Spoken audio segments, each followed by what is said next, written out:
للخوة حتى عرج الى نبله. اسمع هاي القصيدة. تعبان علي الشاعر حسن طالب المالكي. رحت بشير يقول صادق رحت وشلون روحت شيب الراس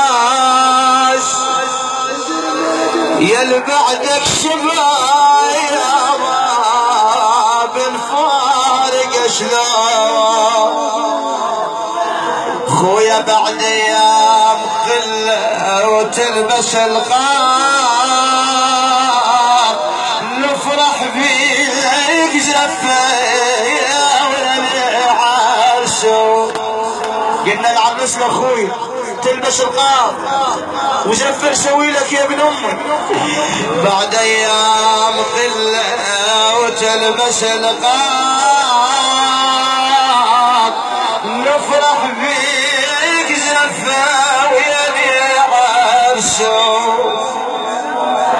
ايش حالات الاخو ايش حالات الولد ربع كون وياه وفرحانين وبعرسه مايك يحينوا. اسمع بشير عادل يقول لاخويا صادق زفيناك زفه بس للقبور.